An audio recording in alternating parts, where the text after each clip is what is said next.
Vision pour l'avenir, c'est une chaîne qui fait la différence. Notre mission est d'ouvrir les yeux de chacun. Si vos yeux commencent à s'ouvrir, nous les ouvrirons complètement. Si vos yeux ne sont pas encore ouverts, nous les ouvrirons pour vous permettre de prendre le chemin de votre destinée. Nous vous donnons de nombreux conseils et vous indiquons par où commencer pour profiter pleinement de la vie et de votre destin. Nous vous ouvrirons les yeux sur différents aspects, spirituels, social, économique, financier, sentimental, émotionnel et bien d'autres.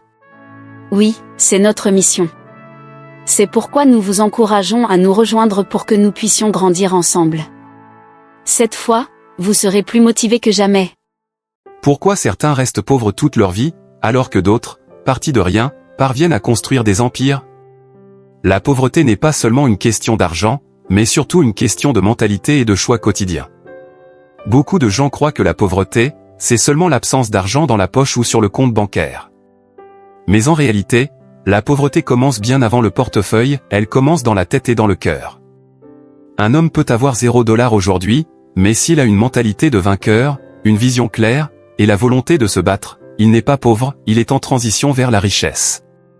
À l'inverse, une personne peut gagner 3 000 ou 5 000 $ par mois, mais si elle dépense tout sans épargner, si elle ne construit rien, si elle vit sans vision, alors elle est pauvre dans son esprit, même si son compte en banque a l'air rempli. Dans cette vidéo, je vais partager avec toi 4 types d'états d'esprit qui rongent les êtres humains. Numéro 1, pauvreté mentale. Je n'ai pas de chance, je suis né dans une famille pauvre, je mourrai pauvre. Cette mentalité bloque les opportunités. Même si on met de l'argent entre tes mains, tu le perdras, car ton esprit n'a pas été formé à le gérer. La pire pauvreté n'est pas celle du portefeuille, mais celle de l'esprit. Car si tu donnes de l'argent à une personne mentalement pauvre, tôt ou tard, elle le perdra. Mais si tu donnes la bonne mentalité à une personne sans argent, tôt ou tard, elle deviendra riche. Un esprit pauvre ne voit pas plus loin que le bout de son nez. Il vit seulement pour aujourd'hui. Il ne pense pas à l'avenir, ni à ce qu'il peut construire. C'est comme un voyageur qui marche sans destination. Peu importe la vitesse, il n'arrivera nulle part. La pauvreté mentale, c'est croire que l'impossible est permanent. Le pauvre mentalement se dit: je n'ai pas d'éducation, donc je ne réussirai jamais. Je n'ai pas de capital, donc je ne peux rien entreprendre. Je suis né dans la misère, donc je mourrai dans la misère. Mais la vérité, c'est que la pauvreté mentale est une prison d'illusions. L'histoire du monde est remplie de gens partis de zéro, sans diplôme, sans argent, mais qui ont changé leur destinée parce qu'ils ont refusé de limiter leur esprit. La pauvreté mentale, c'est préférer la facilité à l'effort. Un esprit pauvre fuit l'effort, la discipline et l'apprentissage. Il préfère chercher des raccourcis, des miracles instantanés, ou attendre que les autres fassent à sa place. Un élève qui copie à l'examen au lieu d'étudier. Même s'il réussit sur le moment, il sera incapable d'affronter la vie plus tard. La pauvreté mentale, c'est l'ignorance volontaire. La connaissance est gratuite ou presque partout aujourd'hui. Des livres, des vidéos, des cours sont disponibles. Mais un esprit pauvre dira: lire, c'est fatigant, apprendre, c'est pour les autres. Il reste limité, alors que les solutions sont à portée de main. Numéro 2, pauvreté spirituelle. Tu peux avoir de l'argent, mais si tu n'as pas de valeur, pas de paix intérieure, pas de connexion avec ton Créateur, tu es vide. Des millionnaires qui se suicident, car leur richesse matérielle n'a pas guéri leur pauvreté intérieure. La pauvreté spirituelle est bien plus dangereuse que la pauvreté matérielle. Car une personne peut manquer d'argent, mais si elle est riche spirituellement, elle garde la paix, l'espérance et la force pour rebondir. Mais si tu es riche matériellement et pauvre spirituellement, tu es vide à l'intérieur. Beaucoup ont de l'argent, une maison, une carrière, mais leur cœur est vide. Ils ont des biens extérieurs, mais aucun repos intérieur. Des célébrités, admirées par le monde entier, qui se suicident malgré leur richesse, parce qu'elles manquaient de paix intérieure. La richesse spirituelle commence quand tu reconnais Dieu comme la source de ta vie. Une personne spirituellement pauvre peut être prête à trahir, voler, mentir pour avancer. Certains pensent que posséder plus d'argent équivaut à être heureux. Mais le bonheur véritable ne s'achète pas. Il se trouve dans la paix intérieure, l'amour, la gratitude et la relation avec Dieu. Verset: que servirait-il à un homme de gagner tout le monde, s'il perdait son âme? Matthieu 16 verset 26. Quand tu es spirituellement pauvre, tu te lèves, travailles, manges, dors, mais tu n'as pas de sens profond. Tu existes, mais tu ne vis pas. C'est comme une bougie sans flamme. Elle a une forme, mais elle n'éclaire rien. La pauvreté spirituelle est plus destructrice que la pauvreté matérielle. Numéro 3, pauvreté relationnelle. Un proverbe dit, « Montre-moi tes amis et je te dirai qui tu es ». Être entouré de personnes négatives, sans vision, qui critiquent au lieu d'inspirer, c'est une forme de pauvreté. Car les relations, ce sont des richesses invisibles. Une bonne connexion peut ouvrir une porte que l'argent seul ne peut pas ouvrir. Numéro 4, pauvreté de vision. Beaucoup de gens survivent au lieu de vivre. Ils mangent, dorment, travaillent, mais n'ont pas de vision claire. Sans vision, la vie devient une routine vide. Et la pauvreté n'est pas loin. Quelqu'un qui travaille 30 ans sans jamais investir, sans jamais bâtir un projet, sans jamais préparer l'avenir. La pauvreté de vision, c'est l'incapacité à voir au-delà du présent, à imaginer un futur meilleur et à tracer un chemin pour y arriver. Même avec de l'argent et des compétences, sans vision, une personne stagne et risque de gaspiller ses ressources. Une personne sans vision se contente de survivre, au lieu de vivre pleinement. Elle suit la routine, se lever, travailler, manger, dormir, sans jamais se demander « Où est-ce que je veux être dans 5, 10 ou 20 ans ?» C'est comme conduire une voiture sans destination. Peu importe la vitesse, tu finis par tourner en rond ou t'épuiser. Les personnes avec vision prennent des décisions conscientes pour construire leur futur. Elles savent où investir, quelles compétences développer et quelles relations cultiver. La pauvreté de vision, au contraire, mène à des choix impulsifs et à la dispersion. Deux jeunes reçoivent la même somme d'argent. Le premier dépense tout en plaisirs immédiats, rien ne change. Le second investit dans une petite formation ou un projet, il construit un futur solide. Sans vision, les obstacles semblent insurmontables. Avec vision, chaque échec devient un apprentissage, chaque défi un pas vers l'objectif. Thomas Edison a échoué des milliers de fois avant d'inventer l'ampoule. Sa vision était claire, je vais illuminer le monde. Beaucoup restent immobiles parce qu'ils ne voient pas ce qui est possible. Ils suivent la masse, vivent selon la routine des autres et finissent par reproduire la médiocrité autour d'eux. Une vie sans vision est comme un jardin sans plan. Même si la terre est fertile, rien de solide ne peut pousser. La vision est le moteur de la réussite. Sans elle, même les ressources, les compétences et le temps s'échappent. Si tu ne sais pas où tu vas, peu importe ce que tu as, tu resteras pauvre.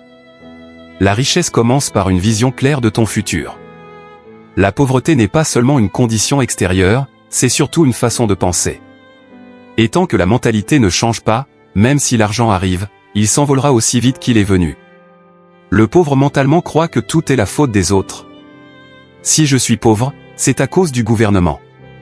C'est parce que mes parents ne m'ont pas aidé. C'est à cause de la société, de la couleur de ma peau, du pays où je suis né. Le problème avec cette mentalité, tu abandonnes ton pouvoir. Tu donnes aux autres la clé de ta réussite.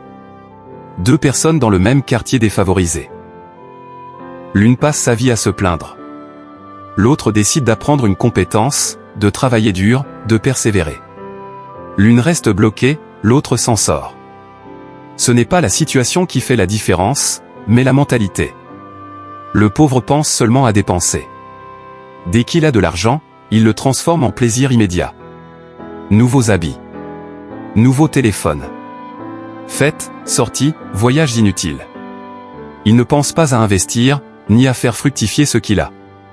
Celui qui reçoit 1000 $ achète un iPhone dernier modèle, pendant que l'autre investit 1000 $ pour apprendre une compétence qui va lui rapporter 10 000 $ plus tard. Au bout de 5 ans, le premier a une pile de téléphones usés, l'autre a une entreprise qui génère des revenus. Le pauvre vit dans l'instant.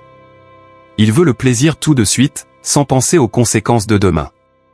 Il préfère emprunter pour acheter une voiture plutôt qu'épargner pour lancer un projet.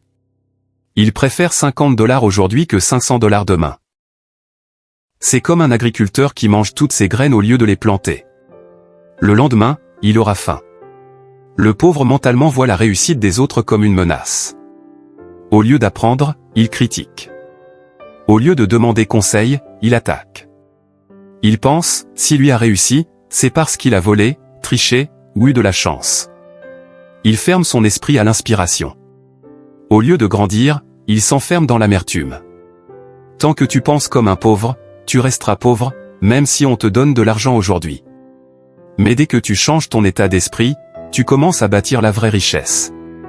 Maintenant que nous avons vu la mentalité du pauvre, voyons ensemble l'opposé, la mentalité de richesse, celle qui ouvre les portes et transforme les vies. Être riche n'est pas seulement une question d'argent, c'est d'abord une question d'esprit. La mentalité de richesse, c'est la manière de penser, de voir la vie, et de prendre des décisions qui ouvrent la porte à l'abondance.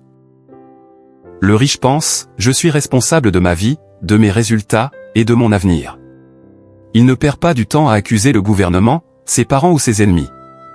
Oprah Winfrey, issue d'une enfance très difficile, n'a pas passé sa vie à accuser son passé. Elle a pris sa vie en main et est devenue une des femmes les plus influentes au monde. Tu ne peux pas changer ton passé, mais tu peux changer tes décisions d'aujourd'hui. Le riche ne pense pas seulement à dépenser, il pense à faire travailler son argent. Si tu lui donnes $100, il se demande, comment transformer ces $100 en $200 ? Il voit chaque dépense comme un choix stratégique. Warren Buffett a commencé en achetant de petites actions et en réinvestissant ses bénéfices. Aujourd'hui, il est parmi les plus grands investisseurs du monde. N'achète pas seulement ce qui brille, achète ce qui produit. Les riches sont des éternels apprenants. Ils lisent, se forment, s'entourent de mentors. Ils savent que la richesse se bâtit d'abord avec la connaissance et la sagesse. Bill Gates lit en moyenne 50 livres par an. Il dit que c'est sa plus grande source d'apprentissage. Une personne qui gagne $2000 et investit $100 dans une formation peut, demain, créer un business qui génère $5000. Ton esprit est ton plus grand capital. Le riche pense à long terme. Il sacrifie aujourd'hui pour bâtir demain. Il se demande, où est-ce que je veux être dans 5, 10 ou 20 ans ? Il trace un plan, et chaque jour il avance, même petit pas par petit pas. Un entrepreneur qui commence avec une petite boutique, mais qui rêve d'un supermarché. Petit à petit, il réinvestit ses bénéfices, et un jour, il réalise sa vision. Sans vision, tu te perds. Avec une vision, chaque décision devient un investissement pour ton avenir. La vraie richesse n'est pas égoïste. Les riches mentalement savent donner, partager, aider. Ils comprennent que la richesse se multiplie quand elle circule. Des fondations créées par des millionnaires qui aident des milliers de jeunes à étudier. Celui qui arrose sera lui-même arrosé, Proverbe 11 verset 25. La richesse ne se mesure pas seulement à ce que tu possèdes, mais à ce que tu es capable de semer autour de toi. La mentalité de richesse est une porte. C'est elle qui permet de sortir de la survie et d'entrer dans l'abondance. Si tu adoptes cette mentalité aujourd'hui, même si tu es pauvre matériellement, tu as déjà mis un pied dans la richesse. Maintenant, après avoir vu la mentalité du pauvre et celle du riche, posons la vraie question, pourquoi rester pauvre est un choix ? On ne choisit pas toujours de naître dans la pauvreté. Mais rester pauvre toute sa vie, ça, c'est un choix. Pourquoi ? Parce que chaque jour, nous avons l'opportunité de faire des choix qui changent notre destinée. Chaque jour, tu choisis d'apprendre ou de rester ignorant. Tu choisis d'épargner ou de tout dépenser. Tu choisis de travailler sur tes rêves ou de gaspiller ton temps devant les distractions. 2 personnes reçoivent chacune $500. L'une achète des habits et sort faire la fête. L'autre achète un petit stock de marchandises et commence à vendre. Après 6 mois, l'une n'a plus rien, l'autre a un petit business. C'est une question de choix. Beaucoup savent qu'ils doivent lire, apprendre, se former, mais ils ne le font pas. Beaucoup savent qu'ils doivent arrêter de dépenser inutilement, mais ils continuent. Beaucoup savent qu'ils doivent investir, mais ils préfèrent rester dans le confort immédiat. La vérité, c'est que rester dans la pauvreté est plus confortable à court terme, mais c'est douloureux à long terme. Le sacrifice pour la richesse est douloureux aujourd'hui, mais libérateur demain. Je suis né dans un quartier pauvre. Je n'ai pas eu de parents riches. Je n'ai pas eu de chance. Oui, tout cela peut être vrai. Mais regarde autour de toi. Certains sont partis de rien et ont bâti des empires. Nelson Mandela est parti de la prison pour devenir président. Des immigrants arrivent dans un pays avec zéro, mais à force de travail, de discipline et de mentalité, ils bâtissent des affaires prospères. Ce qui change, ce ne sont pas les conditions, mais les choix. Personne ne choisit son pays de naissance, sa famille, son niveau de départ. Mais tu choisis ton effort, ta discipline, ton entourage, ton éducation, tes décisions financières. C'est comme être dans un bateau au milieu de l'océan. Tu n'as pas choisi la tempête, mais tu peux choisir de prendre le gouvernail et de diriger ton navire. Si tu changes ta mentalité, l'argent viendra. Si tu prends des décisions disciplinées, les résultats suivront. Si tu refuses de bouger, rien ne changera. La pauvreté est une prison dont la clé est dans ta main. Si tu refuses de l'utiliser, tu choisis d'y rester enfermé. Tu n'as pas choisi de n'être pauvre, mais tu choisis de rester pauvre. Chaque décision que tu prends aujourd'hui est soit une porte vers l'abondance, soit une chaîne qui t'attache à la misère. Le choix est à toi. Maintenant que tu comprends pourquoi rester pauvre est un choix, voyons ensemble comment sortir de la pauvreté et changer ta vie de façon concrète. Sortir de la pauvreté n'est pas un miracle réservé à quelques-uns. C'est un processus accessible à tous ceux qui osent changer leur mentalité, leurs habitudes et leurs choix. Voici 5 clés essentielles pour en sortir. Premièrement, change ta mentalité. La pauvreté commence dans l'esprit, donc la première étape, c'est de transformer ta façon de penser. Crois que c'est possible pour toi. Remplace les phrases comme « je n'y arriverai jamais » par « je peux apprendre et progresser ». Lis, écoute, fréquente des sources qui élèvent ton esprit. Un jeune qui au lieu de passer ses soirées devant des séries, choisit d'écouter des livres audio sur la finance ou le développement personnel. Après un an, son langage, sa vision et ses décisions ont complètement changé. Ta vie ne s'élèvera jamais au-dessus du niveau de tes pensées.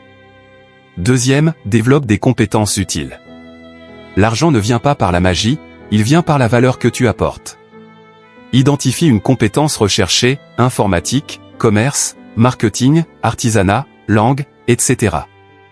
Forme-toi, même gratuitement au début, Internet regorge de formations.